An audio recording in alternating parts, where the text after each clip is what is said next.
Oh, yeah. And we are live. Welcome, Crypto Warriors, to the Gentlemen of Crypto, episode 495. Today is Thursday, October 24th, and I'm your host, Bitcoin Zay, here to bridge the gap between cryptocurrency and the community, Monday through Friday at 10-ish. And I have some great news stories for you today, starting with the top story. Bakkt announces first regulated options contract for Bitcoin. U.S. Congressman warns crypto may displace or interfere with dollar. Telegram token investors reject refund offer. And last but not least, Binance US announces Dogecoin listing. So before we jump into those stories, let's get into a few market updates for today. Bitcoin is at $7,462, down 0.1%, not much movement at all. Ethereum at $162 is up 2% today. Litecoin at $49 is up 2%. XRP still moving around at the 27-cent range, is up 3% on the day.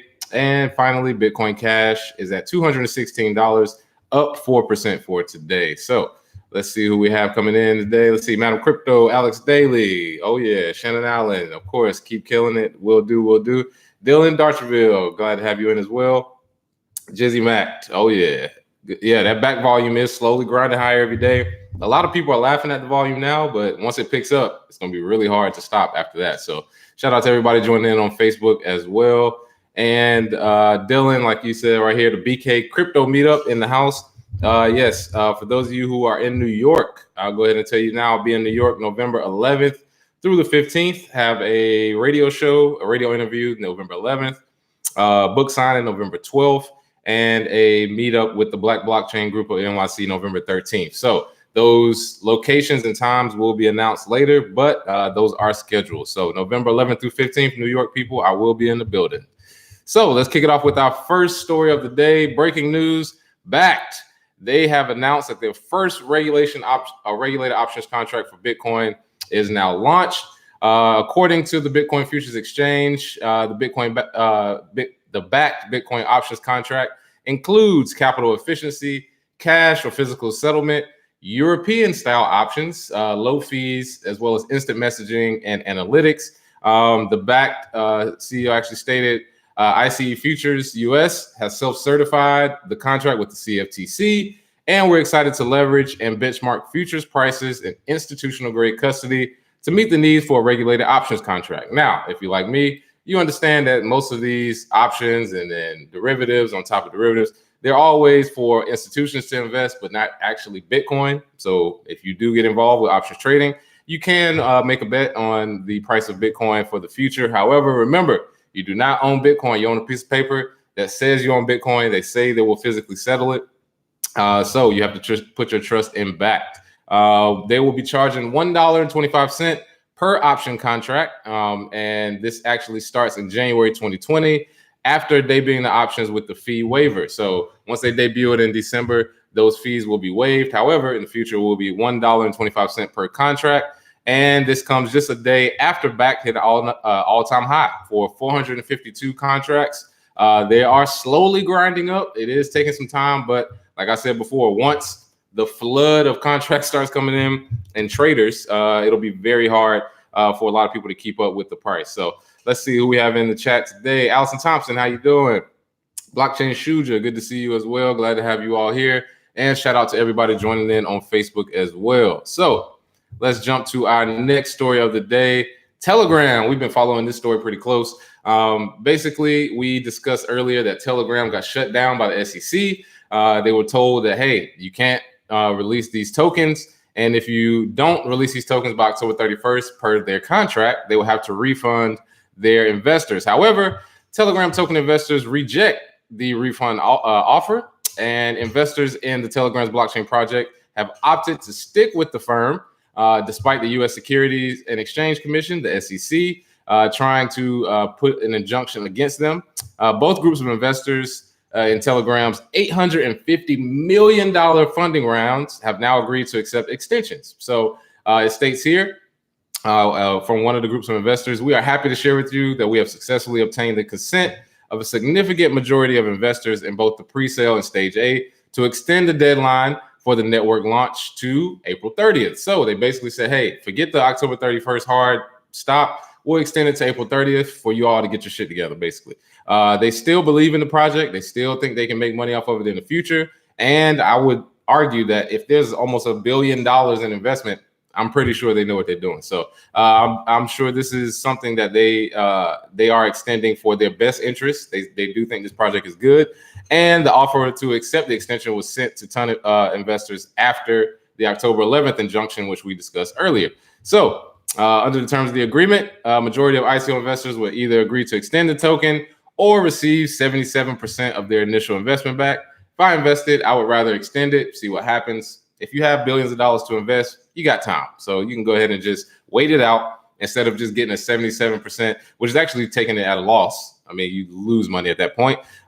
So most of these investors who bought it at 37 cents a piece really think they can make a lot of money off of this Telegram ICO. So they are not letting them give them a refund. They're like, nope, we'll wait till April. We don't want it back. We want to make some money. So shout out to Telegram investors. Like Jizzy Mac just said there, they're not scared. They're basically like, hey, we got time. The SEC is just wolfing. They really just want money. Once we can provide that, they'll be good. So I tend to agree with them there. And that's what we need. We need some pushback from people. If you believe in your investment, if you believe in what you're doing, stop letting these people tell you can't do it. Just tell them, we'll just push it back. We'll just wait for you to get your sense together, because that's usually what works. Time and a little bit of money pay off once you start making it. So that seems to work.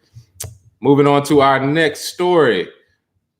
U.S. Congressman warns crypto may displace or interfere with the dollar. All right, so it looks here that during the latest hearing over Facebook's Libra digital currency, which somehow Bitcoin keeps getting thrown in there. Libra is not a cryptocurrency. That is something totally different. But Mervin Sherman, he used his chance to speak to deliver fresh criticism of cryptocurrencies such as Bitcoin and their alleged use cases. So Sherman, who's already, as they state here, well known, he's an opponent of any money that challenges the U.S. dollar's role, because that's what he works for. People who need the U.S. dollar to be strong and as a global reserve currency. He actually says, I'm not here to be anti-Facebook. I was anti-cryptocurrency back when you were anti-cryptocurrency, which is what he told Mark Zuckerberg. He says cryptocurrency either doesn't work, in which cases investors lose a lot of money, or it does achieve its objectives perhaps and displaces the US dollar and interferes with the US dollar being the sole currency of the world. Well, Brad Sherman, yes, that is something that will happen at a certain point, but it won't be the fault of Bitcoin. It'll be the US dollar's fault. The dollar has dropped 99% over the last 113 years since it's been in play with the Federal Reserve, or last 106, founded in 1913. So the dollar has lost all its value, and something will replace it at a certain point. It's just, will it be Bitcoin itself? Will it be some other currency is what the debate is. The debate about the US dollar isn't really a big one. We keep pumping billions of dollars into the economy just to hold it up. Some people can see the writing on the wall. It's not looking good, man. Anytime we got to bump $120 billion a week so far the last few weeks, trash. So yes, as somebody just stated here, these dinosaurs are basically shaking in their boots because they're like, hey, something could replace it, but it's not going to be Libra. So they basically, as long as it's not Libra, they're basically like, well, anything else we can't really do anything with, which was explained by the chairman of the SEC, who said, hey, Bitcoin is something we can't control. At this point, we're focused on Libra. So Sherman has made it known that he is no more a fan of Libra, which he calls the Zuck buck, than Bitcoin or any cryptocurrency. We know who you work for, Brad Sherman. You don't have to tell us. We understand that's your boss or your bosses. They make you go out. They trot you out like a little kid and make you speak on their behalf because you work for them. And if you don't say what you're supposed to say, you get punished. Like I said, like a little kid, get a little slap on the wrist. So you can't really say anything else, Brad Sherman. These dinosaurs, they don't understand. The world is changing. People don't want to have to do that anymore. And politics is the last bastion of hope for little good boys and girls who want to do what their masters tell them. So whatever, man. Brad Sherman, he's been a dinosaur. We've given him dinosaur today, I think, before. So what he says is irrelevant. However, he does see the writing on the wall, just like other politicians do as well. So let's see who we got in our comments today. Invest in UK. Should Calibra incorporate BTC in the meantime? I'm not sure. I don't know if they can work with Bitcoin at this point. They've cast it aside themselves. Let's see. What's going on, Milto? Good to see you. PFC Wells, the East is just looking at the West and laughing. You are correct. China's having a ball over there. Look at it. They can't even figure out this Libra garbage. They can't figure out Bitcoin. we're already moving forward. We don't have to wait for any type of litigation amongst ourselves. So, and yes, make sure you smash that like and share button. Everybody on Facebook, on YouTube as well. Let's see. Tony Nolly, what's going on, brother? What's up? What's up? Glad to have you in. Before we get to our final story of the day, last but not least, Binance US announces Dogecoin listing. Oh yeah, good old Doge, still pushing strong. If you do not know what Dogecoin is, it started as a meme, and for those of you who have been around, it is one of the favorite meme coins. So to say, it has gained value just based off the fact that the community of people who want to use it have given it value. So Binance.us, they announced the listing of Dogecoin under the Doge USDT trading pair, which is Tether. So if you have Tether, you can actually trade Dogecoin on the Binance exchange. This coin, like I said before, was first launched in 2014, based off of a meme. And as of press time, still has a 24-hour transaction volume of 7.8 million. So not bad for a coin that was sort of a joke to start, but because of a strong community, you can build consensus and have a currency that people use. It is extremely fast because the blockchain is never really clogged. And on top of that, a lot of people love it just because the crypto market is weird. If you want to keep it weird, you got to have stuff like Dogecoin, and it being listed on Binance is great. Like I said before, Binance US launched a few weeks ago. And for those of you who have moved from the regular Binance to Binance US, you can use Dogecoin today. So great news there. Not a lot of news today. Want to get in, get out. Let's see. And Jizzy Mac says Doge has more volume than most people's favorite shitcoin. You are absolutely correct. It's still pushing strong. If you remember, they donated to the Jamaican bobsled team. They've donated to a lot of charities, the Dogecoin Foundation. So at this point, it looks like it's going to keep on pushing.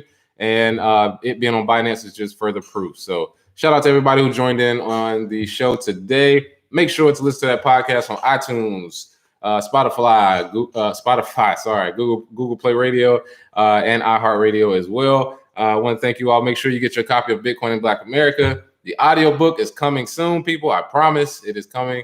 The audiobook as well as merchandise, Bitcoin in Black America shirts, mugs, hoodies, all that stuff is coming very soon. Been working hard the last few weeks. So want to make sure you get that out to the people. And I will have a schedule for the next few dates for the Bitcoin in Black America book tour coming up. Raleigh in November 7th. And after that, like I said before, New York, November 11th through 15th. Chicago, November 18th and 19th. DC, the book signing at the HU bookstore is November 21st. And then following that, I will be in Boston for the Thanksgiving, Black Friday, that time period right there, doing the book signing as well. So more tentative dates coming, and can't wait to get that out to you all. Thank you all for watching today. Cheers.